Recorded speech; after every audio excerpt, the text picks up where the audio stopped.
J'étais en pleine forme sportive et j'avais l'impression que rien ne pouvait m'attendre jusqu'à ce qu'un jour, un examen médical révèle un problème et en 15 jours, ma vie a basculé entre les opérations et derrière des traitements de chimio lourds.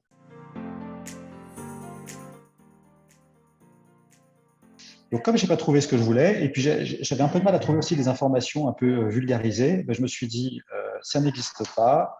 Et donc, c'est un peu la genèse de Balafre. Je me suis dit, ben, puisque ça n'existe pas, je vais le créer. D'abord pour moi, parce que je vais collecter les informations. Et donc, je vais soit l'écrire dans un cahier, soit l'écrire sur mon ordinateur. Je me suis dit, autant rédiger des articles qui peuvent éventuellement servir à d'autres.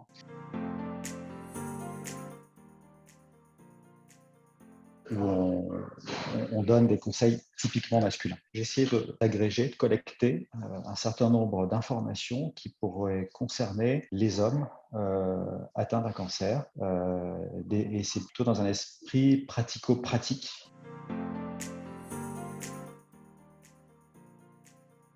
Je pense qu'on s'adresse mal, enfin pas suffisamment bien aux hommes. Et à mon avis, il y a une communication très différente entre un Rose Magazine qui est extraordinaire pour les femmes. Un homme s'identifiera forcément pas dans ce magazine, mais on a besoin d'autres supports. Pour moi, il faut trouver une information sérieuse, il faut communiquer une information sérieuse avec une forme un peu presque légère, voire humoristique. Enfin, en tout cas, sans dramatiser la situation.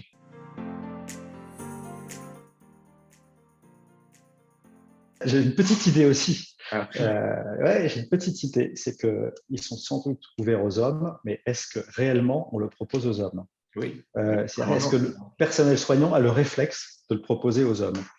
Et voilà, c'est aussi peut-être la question qu'il faut se poser.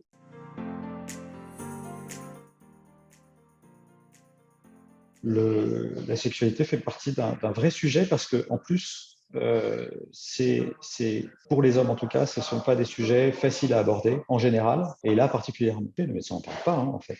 On n'a jamais parlé de ça. On découvre après hein, ses faiblesses, etc. Mais on le découvre quand ça arrive. Et après, on découvre que finalement, c'est passager, etc. Mais personne ne vous le dit.